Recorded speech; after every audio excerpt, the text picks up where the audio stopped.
Okay. All right. We are live. We've been live for a couple minutes. You guys have been looking at a dead screen if you're following with us by way of our live stream. Again, just a reminder, if you'd like to have a little deeper understanding of our first reading of the day, our Old Testament, later today we will have the study lectionary up, and we end up taking the entire hour for that Old Testament text, and sometimes we go through the fall of mankind. It was kind of a text to go. So we are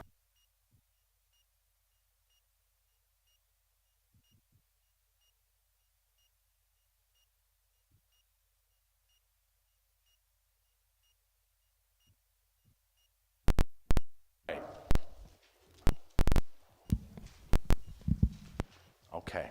So chapter 47.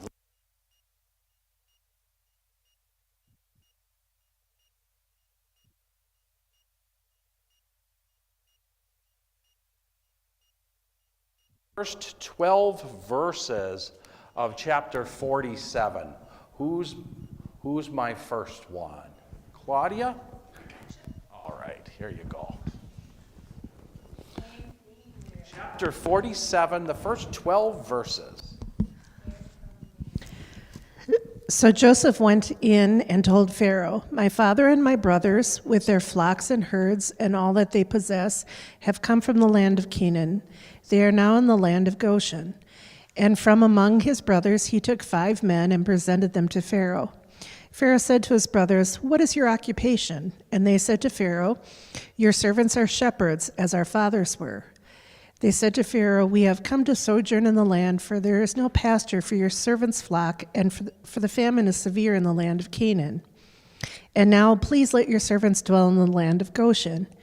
Then Pharaoh said to Joseph, "Your father and your brothers have come to you. The land of Egypt is before you. Settle your father and your brothers in the best of the land. Let them settle in the land of Goshen. And if you know any able men among them, put them in charge of my livestock." Then Joseph brought in Jacob and his father and stood him before Pharaoh. And Jacob blessed Pharaoh. And Pharaoh said to Jacob, "How many are the days of the years of your life?" And Jacob said to Pharaoh, "The days and years of my sojourning are 130 years. Few and evil have been the days of the years of my life, and they have not attained the days and the years of the life of my father in the days of their sojourning." And Jacob blessed Pharaoh and went out from the presence of Pharaoh. Then Joseph settled his father and his brothers and gave them possession in the land of Egypt, in the best of the land, in the land of Ramses, as Pharaoh had commanded. And Joseph provided his father, his brothers, and all his father's household with food according to the number of their dependents. Okay. All right, so if you remember last week,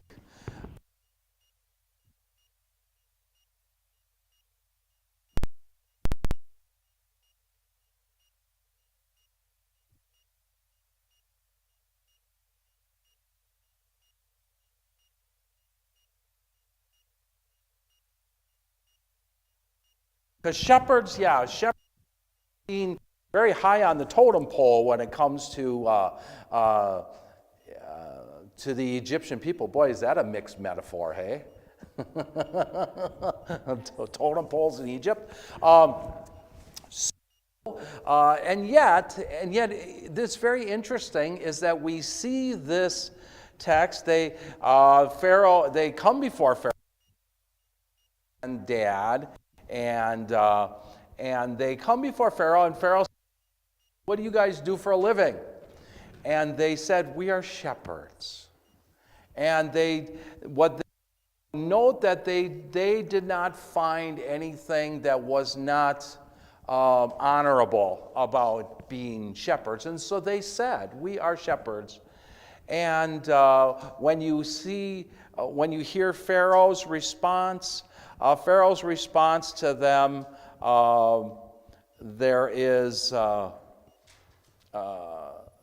let your, come as with your flocks into this land of Goshen, and as said, your father and your brother have come to you, he says to Joseph, and all of Egypt is before you.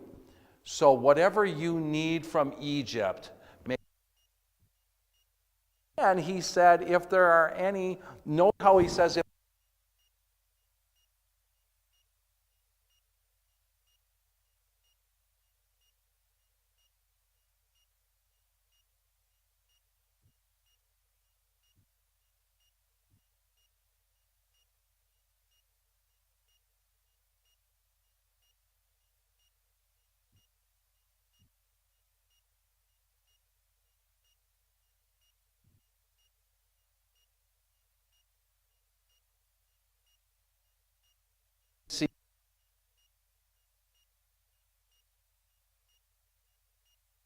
stands before Pharaoh, and he and Pharaoh have a conversation.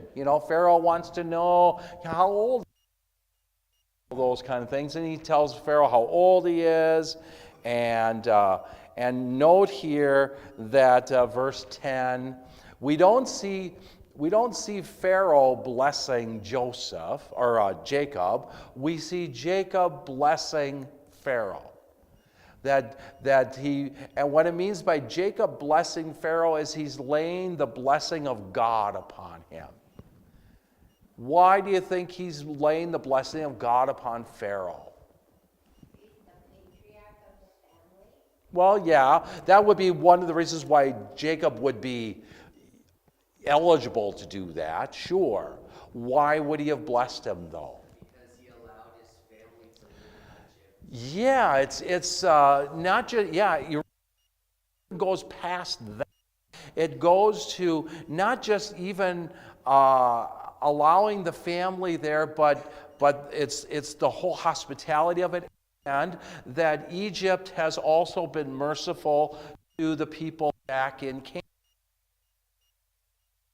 That the people that are experiencing these great famines, they can come.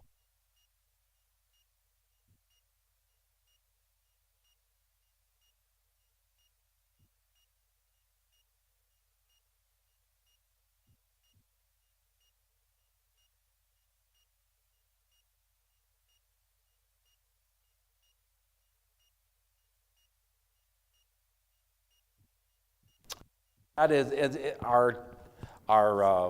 account of that kind of ends.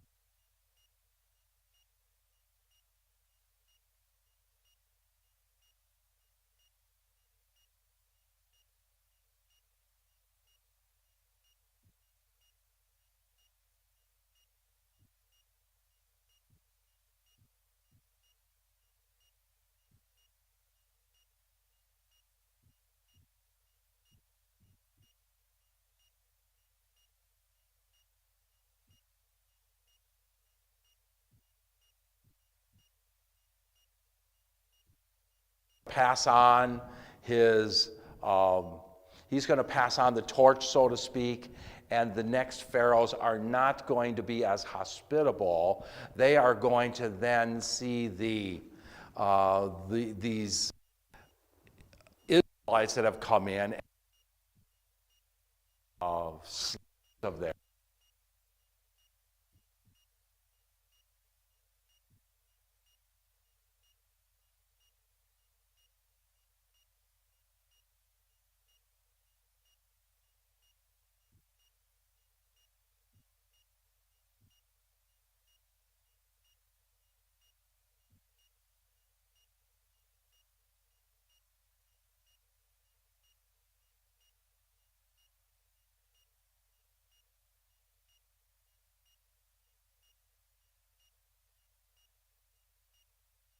Type of thing. So part of it is just going to be because of a great fear that to a and the Pharaoh and the new Egypt the new pharaohs and the new Egypt are going to become terrified of that. So that's and obviously we see that play itself out through the book of Exodus. All right.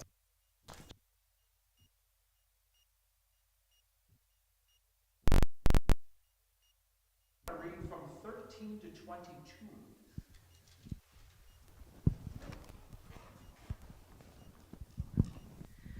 Now there was no food in all the land, for the famine was very severe, so that the land of Egypt and the land of Canaan languished by reason of the famine. And Joseph gathered up all the money that was found in the land of Egypt and in the land of Canaan in exchange for the grain that they bought. And Joseph brought the money into Pharaoh's house.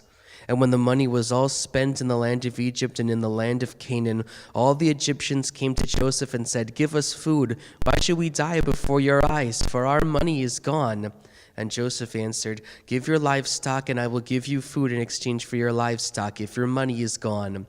So they brought their livestock to Joseph, and Joseph gave them food in exchange for the horses, the flocks, the herds, and the donkeys.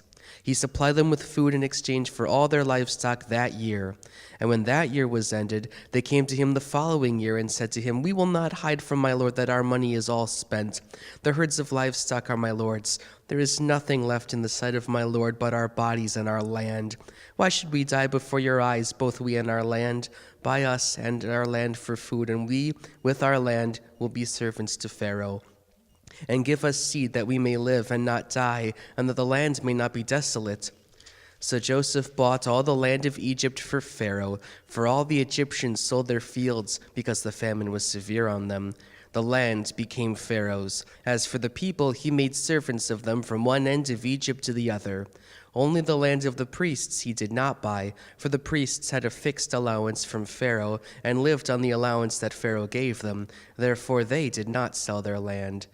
Then Joseph said to the people, "Behold, I have this day bought you and your land for Pharaoh. Now here is seed for you, and you shall sow the land. And at the harvests you shall give a fifth to Pharaoh, and 4/5 shall be your own, as seed for the field, and as food for yourselves and your households, and as food for your little ones." And they said, "You have saved our lives. May it please my lord, we will be servants to Pharaoh." So Joseph made it a statute concerning the land of Egypt, and it stands to this day, that Pharaoh should have the fifth. The land of the priests alone did not become Pharaoh's. Thus Israel settled in the land of Egypt, in the land of Goshen, and they gained possessions in it, and were fruitful and multiplied greatly. And Jacob lived in the land of Egypt 17 years. So the days of Jacob, the years of his life, were 147 years. Well, we can read the end in just a minute. I want to make just a couple points here. We talked about the fact that Egypt and the new pharaohs, there's going to be some fear that the Israelites are going to grow to such a big number, so they're going to become concerned that they could take over. But here's the other piece of it. You see, as that famine hits now Egypt, before, remember, the famine was in all the land surrounding Egypt, but Egypt wasn't experiencing it. But Egypt was going to. That was part of Pharaoh's dream.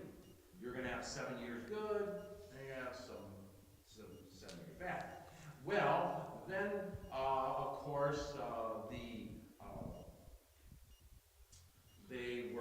they had been able to buy grain when they couldn't grow their own crops anymore because Joseph had tucked enough away for all of that famine period. So they were able to buy it, which of course made Pharaoh very wealthy. But then, as the famine got worse and worse and worse, that means that all their money ran out. And because they couldn't farm, they couldn't do all their work, they aren't getting paid. So now the Egyptians are saying, now we got a real problem. Now what do? You have all our money. And so Joseph says, okay, what you can do is now you can pay us with livestock. Okay? Pay us with the livestock, and we'll have grain. We'll get it to you. Note that at no time did they just give it away. There was always a trade, there was always some ownership in this. It was not like we talk about with our welfare state type of thing, where we give away money. You know, we take it from you, we give it to them. It's not that kind of thing. You had to give something. And so you gave until there was nothing left. And then after there was nothing left, then the Egyptians had, what else could they do? But now they sold themselves and their homes and everything to be able to pay for the food. And note here, anyways, in the text, that the Egyptians are not angry about that. They are thankful. Why? They're alive, yes. They recognize that they are alive.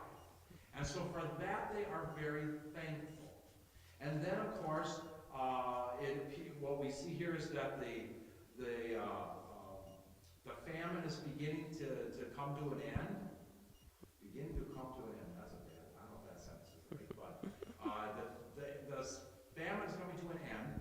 So Joseph now says, okay, here's seed. He gives them seed to plant. I think that's something, they didn't have to buy the seed. They had nothing left to pay for it, but they've given, they've sold everything, including themselves, to Pharaoh. And so Joseph says, here's the seed, plant the seed. And then as your crops grow, you take 20% of it and you give that to Pharaoh, and the other 80% of it is yours. So it was a tax, is what it was. And so they are, and of course they are thankful to pay the tax, because one, the famine is over, two, they can begin rebuilding their homes again, even though everything is now under the ownership of Pharaoh. It is a true kingdom. Pharaoh is no longer like a ruler or a leader. Pharaoh is the owner of all of Egypt. Okay? So as you get into Exodus, you're going to see, one, there's going to be a great fear about the growth of the Israelites, but the other piece is going to be, there's going to begin grumbling. Go figure. After people get tired of having to pay for their own stuff or pay the tax, and then because they are servants of Pharaoh's, and note that the Israelites are not servants of Pharaoh's, the Egyptians are, it means that as Pharaoh is going to want to start to build the structures, build the cities, he is going to require that of the Egyptians, and the Egyptians are going to say, we are Egyptians, why should we be doing it? What about those shepherd people? See? So it's going to be there's going to be that pressure put on, plus the growth of Israel. This is all going to kind of swell up and come to a head as we get to over a 400 plus year period of time. Okay. So that's what gets us there. Now, of course, as Nathan finished there, we're coming to the end of the life of Jacob. He just lives only 147 years, a lot different than what we saw at the beginning of Genesis, isn't it? When people lived almost 1,000 years, now they're down to only 147 or 100, in the low hundreds or mid hundreds here. And so, Nathan, you want to just finish reading the end of the chapter? And when the time drew near that Israel must die, he called his son Joseph and said to him, If now I have found favor in your sight, put your hand under my thigh and promise to deal kindly and truly with me. Do not bury me in Egypt, but let me lie with my fathers. Carry me out of Egypt and bury me in their burying place. He answered, I will do as you have said. And he said, Swear to me. And he swore to him. Then Israel bowed himself upon the head of his bed.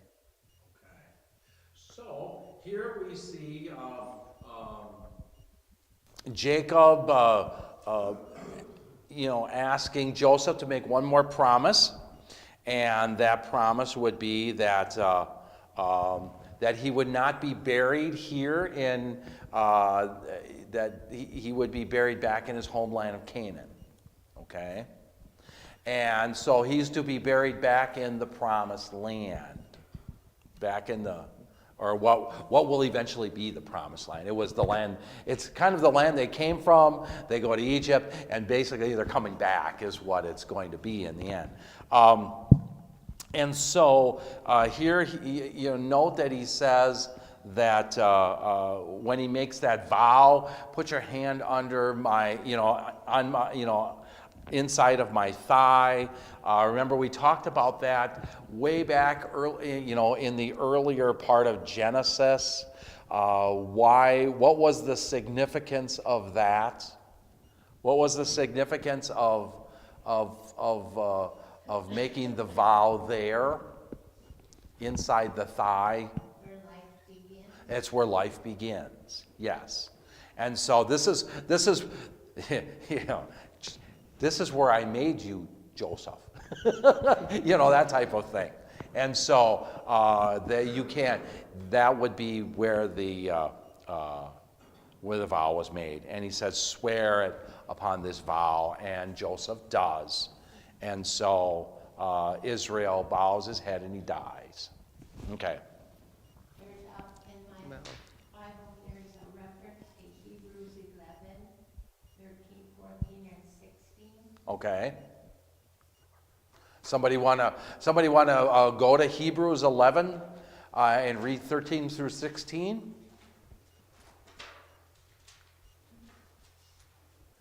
Hebrews 11, 13 to 16? 13, 14, and 16. Yeah, just read 13 through 16.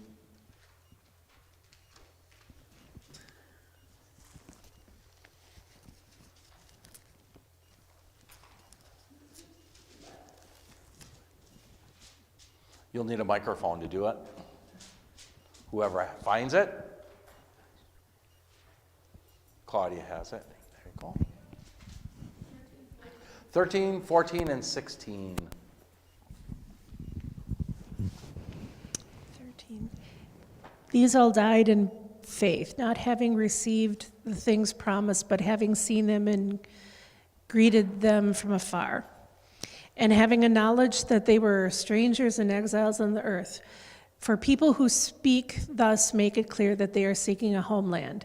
If they had been thinking of that land from which they had gone out, they would have had opportunity to return. But as it is, they desire a better country, that is, a heavenly one.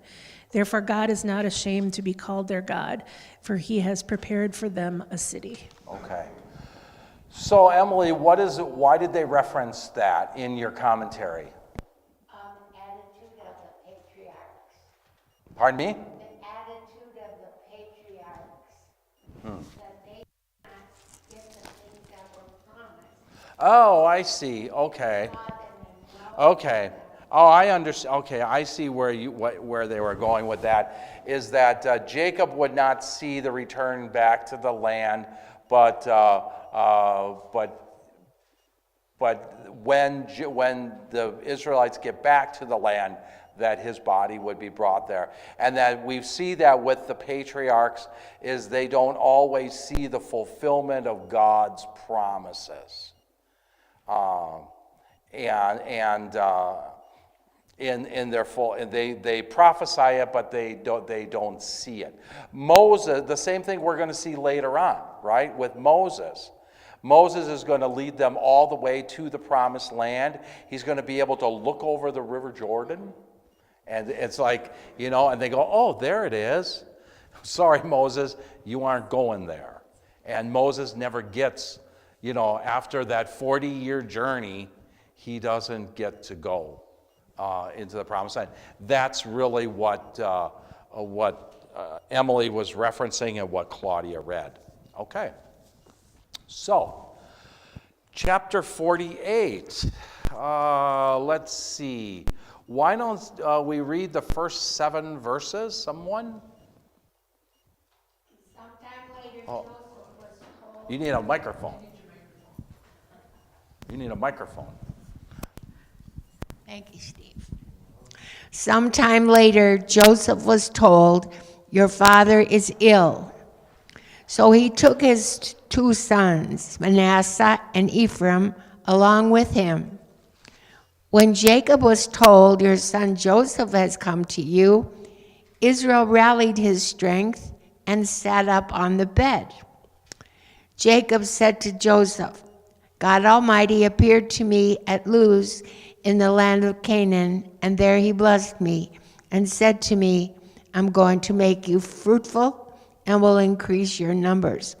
I will make you a community of peoples, and I will give this land to an everlasting possession to your descendants after you.'" Keep going. Go down to verse 7.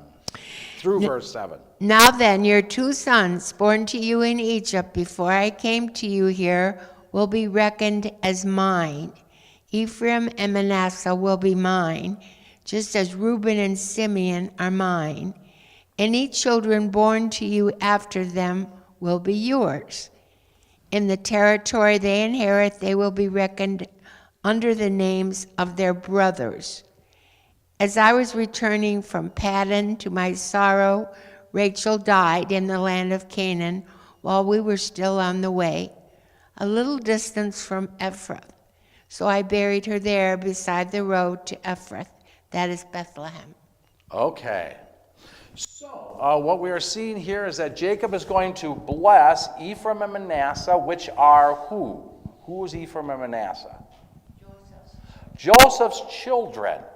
And any idea why he's going to bless Joseph's 2 children?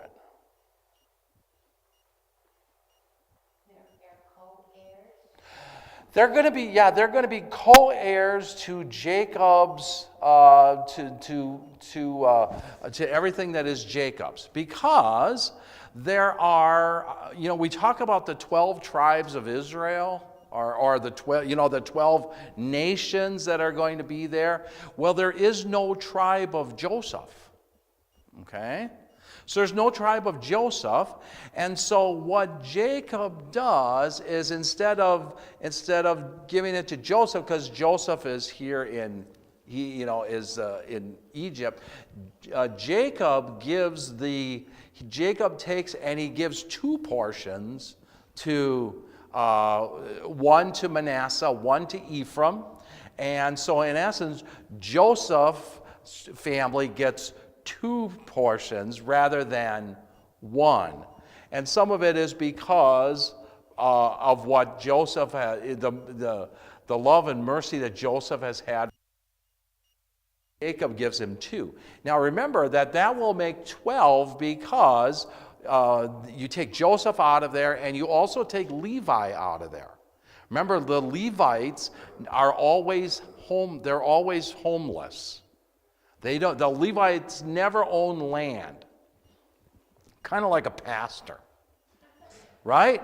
I mean, think about it. Think about how the church, at least the way that it was for many years. Now, it isn't as prominent today, even though it is here, and that would be that the pastor would be living in a parsonage. Right? That the church would provide for him.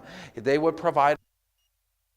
While the pastor is called there, and while the pastor is serving them, we're going to give you a place to live, but you don't own one yourself. Some of that has changed, obviously, over the years, and there's probably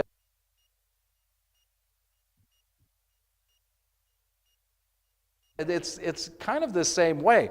Who are the Levites? The Levites were the ones that led all worship service. They were the ones that oversaw the synagogue.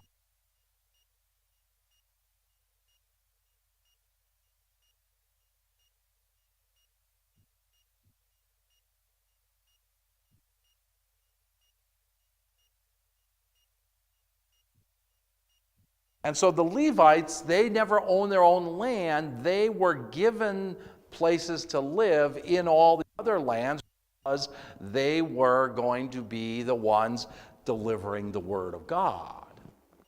And so here, that's where we get, that's kind of how you can get 12 out of 12 minus the 2 is they added the 2 with Joseph's 2 sons, okay? One of the sons must have settled in Wisconsin, right? Ephraim? Yeah? Yeah. We were just there. Yeah. Anyways.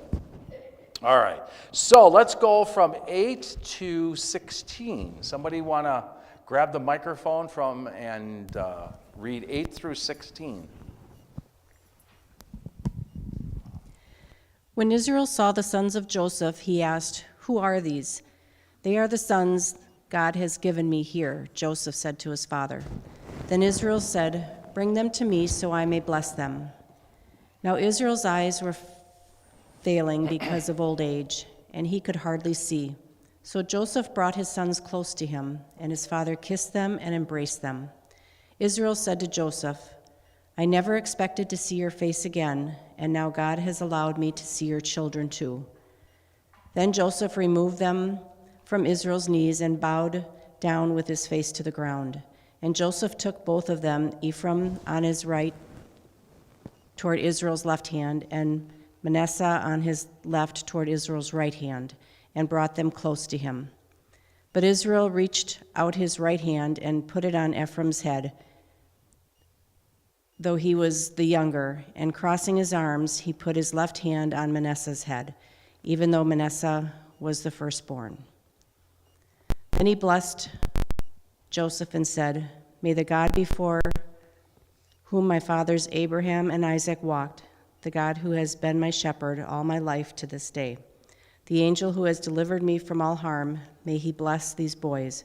May they be called by my name and the names of my fathers, Abraham and Isaac, and may they increase greatly upon the earth." When Joseph saw his father placing his right hand on Ephraim's head, he was displeased. So he took hold of his father's hand to move it from Ephraim's head to Manasseh's head. Joseph said to him, "No, my father, this one is the firstborn. You put your right hand on his head." But his father refused and said, "I know, my son, I know. He too will become a people, and he too will become great. Nevertheless, his younger brother will be greater than he, and his descendants will become a group of nations." Okay. It appears we're having some microphone issues with this microphone by what I'm getting from one of our listeners. So unfortunately, fix that.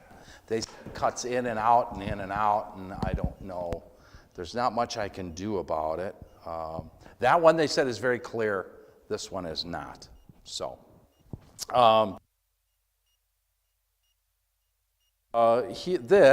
note here now as he blesses Ephraim and Manasseh, when he blesses them, he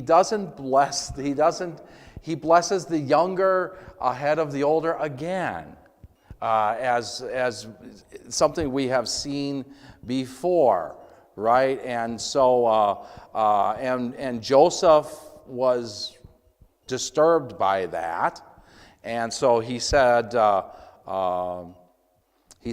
no, you did it wrong." And his father said, "No, I know what I did. I know that the younger brother is going to be greater, that his offspring will be the multitude of nations."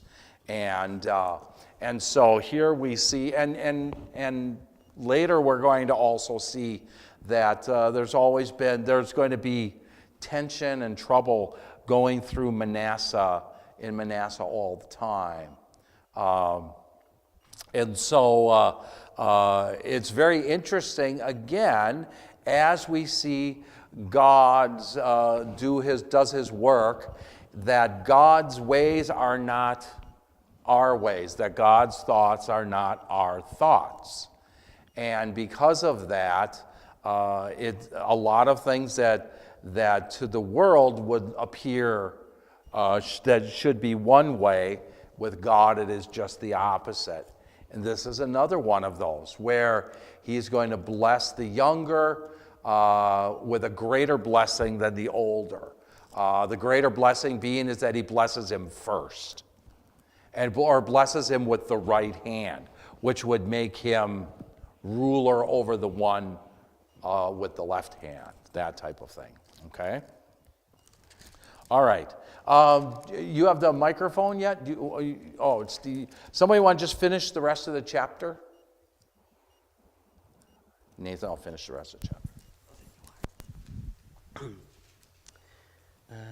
All right. So he blessed them that day, saying, By you Israel will pronounce blessing, saying, God make you as Ephraim and as Manasseh. Thus he put Ephraim before Manasseh. Then Israel said to Joseph, Behold, I am about to die, but God will be with you and will bring you again to the land of your fathers. Moreover, I have given to you, rather than to your brothers, one mountain slope that I took from the hand of the Amorites with my sword and with my bow. Okay. All right. And so he blesses Ephraim over Manasseh. And Ephraim will be, in essence, Lord over Manasseh, or a greater nation than Manasseh's nation. All right.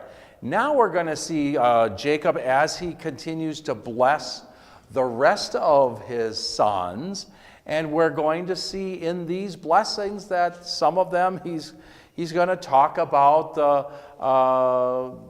the tension that some will experience, the joys that others will experience, and so he is really speaking as he blesses them. He is sharing with them a prophetic work from God. God is the one. This is not Jacob saying, "This is what I want for one and not for the other." This is what God is saying is going to happen in each one of these nations. So, let's begin chapter 49, and why don't we go through the first 7 verses? Somebody want to read that? Ray will read it? Okay.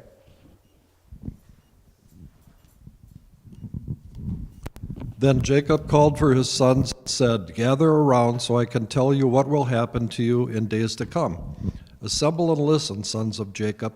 Listen to your father Israel. Reuben, you are my firstborn, my might, the first sign of my strength, excelling in honor, excelling in power. Turbulent as the waters, you will no longer excel, for you went up into your father's bed, onto my couch and defiled it. Simeon and Levi are brothers. Their swords are weapons of violence. Let me not enter their council. Let me not join their assembly, for they have killed men in their anger, and hamstrung oxen as they pleased. Cursed be their anger, so fierce, and their fury so cruel. I will scatter them in Jacob and disperse them in Israel. Okay. All right. I love this in that this is Jacob blessing his sons. He's blessing them and telling them that life is going to be hard for them. And in the case of Reuben, you are my firstborn. You would be the one that would be the strongest. You would have been the one that would have been in prominence. But because of what you have done or have not done, that prominence will be taken away, right? And so you will not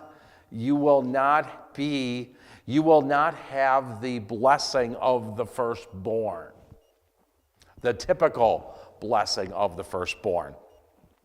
Simeon and Levi, they were ones that were,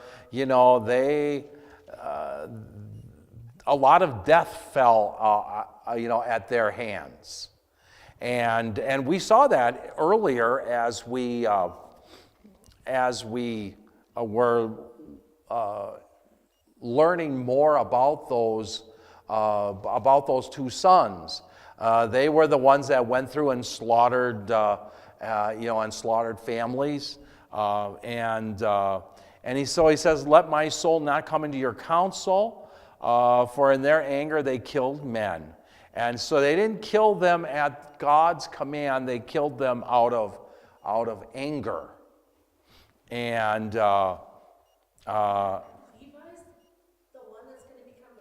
yes, interesting. That is that they will still that they will still find favor, even though they lose their their nation, their own land. God continues to use them accordingly. So there we see God's grace and His mercy, that even though they were unfaithful, and they killed out of anger, God still will continue to bless them. When did they kill out of anger, by the way? Do you remember? That was in retaliation for what happened to Dinah. Yes. That was retaliation. Remember retaliation after Dinah was, and then and so they took it upon themselves to punish that whole family, and they slaughtered the family. Yeah, and so that's exactly right. Okay, now chapter 8.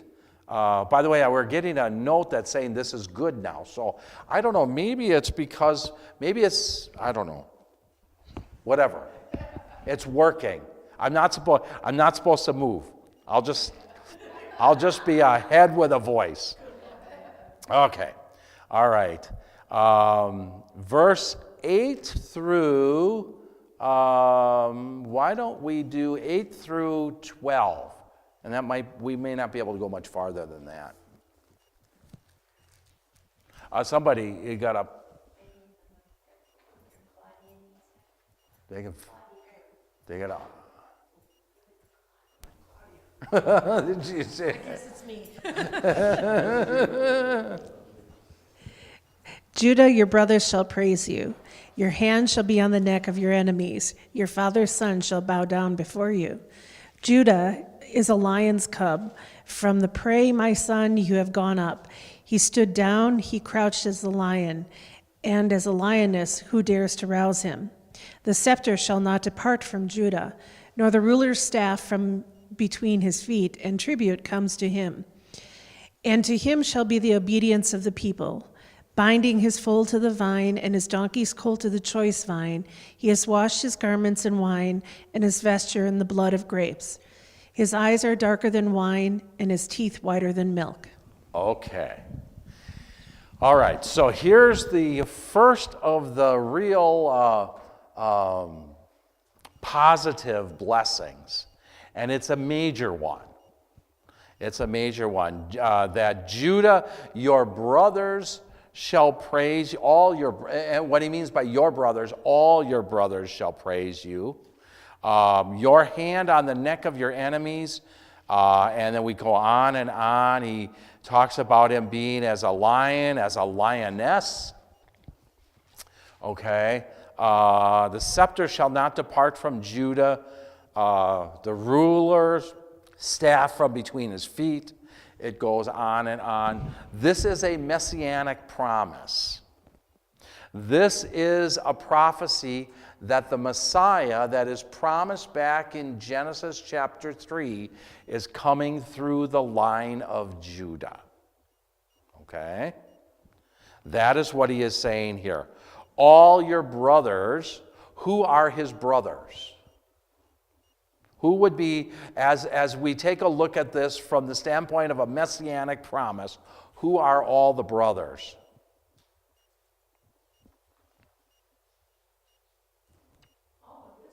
All of Israel in the Old Testament, and all the church in the New Testament, the new Israel. Yeah, I always want you to kind of remember that as we talk about Israel in the Old Testament, always remember that the church is the new Israel. And so you can always keep that in your mind.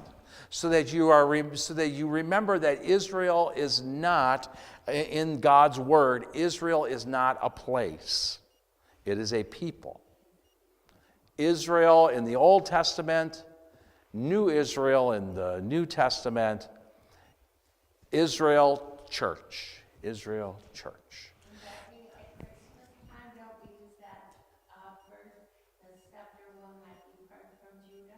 The scepter will not depart from Judah.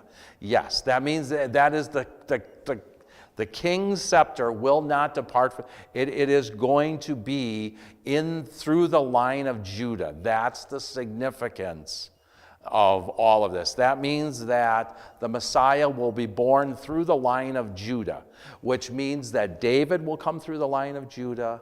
The Christ will come through the line of Judah, and note that all the enemy, your hand will be on the neck of the enemy.